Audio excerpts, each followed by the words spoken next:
The Douay-Rheims Bible, the book of Joshua, chapter 9. Joshua is deceived by the Gabaonites, who being detected are condemned to be perpetual servants. Now when these things were heard of, all the kings beyond the Jordan that dwell in the mountains, and in the plains, in the places near the sea, and on the coasts of the great sea, they also that dwelt by Libanus, the Hittite and the Amorite, the Canaanite, the Perizzite, and the Hivite, and the Jebusite, gathered themselves together to fight against Joshua and Israel with one mind and one resolution. But they that dwelt in Gabaon, hearing all that Joshua had done to Jericho and Hai, cuttingly devising, took for themselves provisions, laying old sacks upon their asses, and wine bottles rent and sewed up again, and very old shoes, which for a show of age were clouded with patches, and old garments upon them. The loaves also, which they carried for provisions by the way, were hard and broken into pieces.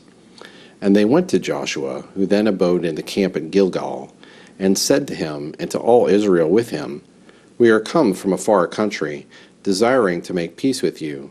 And the children of Israel answered them and said, Perhaps you dwell in the land which falls to our lot. If so, we can make no league with you. But they said to Joshua, We are thy servants. Joshua said to them, Who are you, and whence came you? They answered, From a very far country thy servants are come in the name of the Lord thy God. For we have heard the fame of his power, all the things that he did in Egypt. And to the two kings of the Amorites that were beyond the Jordan, Sihon, king of Heshbon, and Og, king of Bashan, that was in Ashtaroth.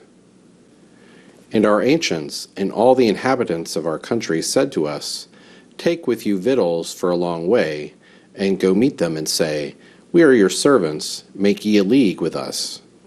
Behold, these loaves we took hot, when we set out from our houses to come to you. Now they are become dry, and broken in pieces by being exceeding old. These bottles of wine, when we filled them, were new, now they are rent and burst. These garments we have on, and the shoes we have on our feet, by reason of the very long journey, are worn out and almost consumed. They took therefore of their victuals, and consulted not the mouth of the Lord. And Joshua made peace with them, and entering into a league, promised that they should not be slain. The princes also of the multitude swore to them. Now 3 days after the league was made, they heard that they dwelt nigh, and they should be among them. And the children of Israel removed the camp, and came into their cities on the 3rd day, the names of which are Gabaon, and Kaphia, and Erot, and Kiriatarim. And they slew them not, because the princes of the multitude had sworn in the name of the Lord, the God of Israel. Then all the common people murmured against the princes. And they answered them, We have sworn to them in the name of the Lord, the God of Israel, and therefore we may not touch them. But this we will do to them, let their lives be saved, lest the wrath of the Lord be stirred up against us, if we should be forsworn. But so let them live, as to serve the whole multitude in hewing wood and bringing in water. As they were speaking these things, Joshua called the Gabaonites and said to them, Why would you impose upon us, saying, We dwell very far off from you, whereas you are in the midst of us? Therefore you shall be under a curse, and your race shall always be hewers of wood and carriers of water into the house of my God.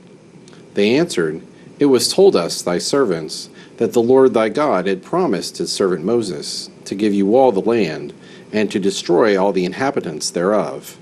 Therefore we feared exceedingly, and provided for our lives, compelled by the dread we had of you, and we took this counsel. And now we are in thy hand. Deal with us as it seemeth good and right unto thee. So Joshua did as he had said, and delivered them from the hand of the children of Israel, that they should not be slain. And he gave orders in that day, that they should be in the service of all the people, and of the altar of the Lord, hewing wood and carrying water, until this present time, in the place which the Lord hath chosen.